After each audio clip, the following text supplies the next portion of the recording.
Bienvenue pour ce nouveau plateau de TV Sian en direct du Salon des partenaires de l'industrie du Grand Sud. On va dédier cette séquence à des retours d'expérience et témoignages sur le déploiement de l'impression 3D professionnelle avec Élodie Trocaz de la société CGR Christin et Éric Dumont d'Inolab 3D, une cellule du groupe IMEPSA qui est spécialisée dans l'injection plastique. Je me tourne vers vous, Élodie, pour démarrer la séquence. Oui. Vous êtes ingénieur, oui. Vous travaillez pour le groupe CGR Christin qui conduit des activités d'électro-érosion, de découpe, emboutissage et mécanique de précision. Et l'entreprise vous a demandé il y a quelques mois de réfléchir au déploiement de l'impression 3D. Pourquoi un tel projet ? Pourquoi un tel projet ? C'est tout naturellement pour diversifier notre panel et puis aussi pour être toujours à la pointe de l'innovation et de la performance. Le 3D est vraiment un levier pour nous, pour le groupe et pour nos clients, notamment pour faire de l'amélioration continue dans nos ateliers grâce à des pièces et des outillages, vu que nous avons des machines industrielles qui ont des matériaux qui nous permettent ceci, notamment le polycarbonate, l'ULTEM ou le PIC, qui permettent de faire des outillages industriels et qui tiennent dans le temps et dans un milieu industriel. D'accord. Donc en fait, ça vient vraiment en appui du secteur traditionnel de l'entreprise. C'est ça. C'est en appui et ça vient compléter notre gamme et l'usinage traditionnel. Quel est votre rôle dans ce projet ? Donc mon rôle dans ce projet, c'est de monter cette cellule 3D à CGR Christin et de développer le 3D pour nos clients et pour les autres entités de notre groupe pour avoir une vraie culture 3D. D'accord. Alors donc ça signifie que vous déployez à la fois la technologie pour le client interne et des clients externes. C'est ça. Nous sommes sur 2 tableaux. Quel type de pièces vous pourriez nous présenter ?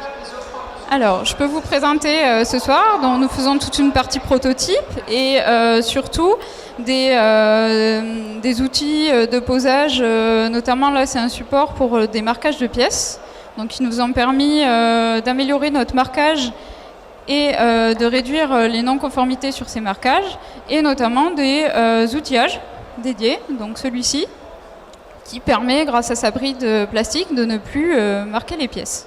D'accord.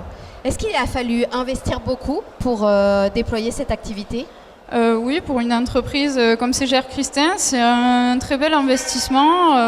On a eu une enveloppe d'à peu près 250 000 € pour pouvoir développer la 3D, ce qui n'est pas négligeable et ce qui nous permet aussi d'avoir du matériel très performant.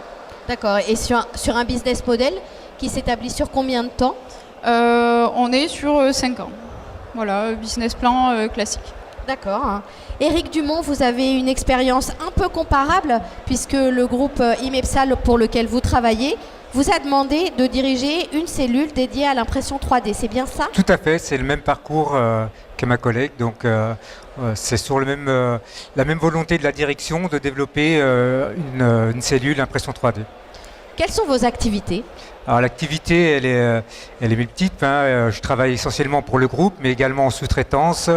Et l'avantage qu'on a, c'est qu'on a plusieurs technologies. On a la FDM, comme ma collègue, mais également de la polydiète de chez Stratasys, qui nous permet de faire des pièces d'aspect, comme vous pouvez voir, comme un petit ananas, choses comme ça. D'accord. Qui sont vos clients ? Alors les clients, il y a le groupe IMEPSA, bien sûr, pour le développement de leurs produits propres. Ils ont toute une gamme de produits propres. Ça permet de gagner beaucoup de temps sur le développement en réactivité, mais aussi de la sous-traitance industrielle pour les multiples clients, les cabinets de designers, de l'aéronautique sur des matières spécifiques. Enfin, c'est vraiment très varié, très enrichissant parce qu'on voit beaucoup de domaines d'activité. Donc, pour ça, c'est très bien. Quels sont pour vous deux les intérêts majeurs de la 3D professionnelle. Élodie? Je te laisse commencer pour Ok. ton... Alors Eric. Donc l'intérêt majeur pour ma part, enfin ce qu'on a vu surtout pour le groupe IMEPSA, c'est le gain de temps pour un développement de pièces plastiques. Un développement de pièces plastiques, en général, il y a un cahier des charges qui est fait, il y a un développement, une étude avec des plans 2D, 3D, que malheureusement tout le monde ne sait pas visualiser une pièce en 2D ou en 3D. Après, il y a des outillages qui sont faits pour réaliser les pièces, et c'est une fois qu'il y a les pièces qui sont présentées issues de l'outillage qu'on arrive à enfin à visualiser et à dire ah, il faut modifier, alors que maintenant les modifications se font en amont. Dès l'étude, on imprime en 3D, les gens peuvent se rendre compte de la pièce, faire des premiers tests d'assemblage, de clippage, esthétique aussi pour le service marketing par exemple, et ça évite toutes ces phases de mise au point d'outillage qui sont très longues et très onéreuses surtout. Donc en fait, il y a un gain de temps, il y a aussi un gain d'argent forcément à la fin.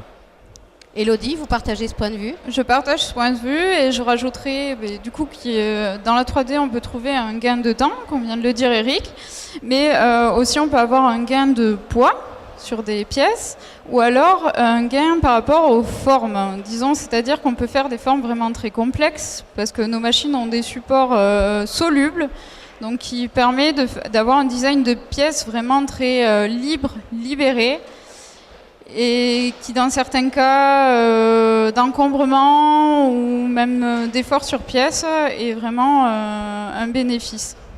Donc on a compris que vous aviez un recul de quelques mois sur le déploiement de ces activités. Malgré tout, est-ce que vous avez déjà des retours de vos clients, qu'ils soient internes ou externes, sur les pièces que vous avez produites et sur leur intérêt? Oui, nous on a déjà un gain en production, notamment avec, comme je présentais, les supports de marquage ou même l'outillage, en baissant nos non-conformités grâce à ça.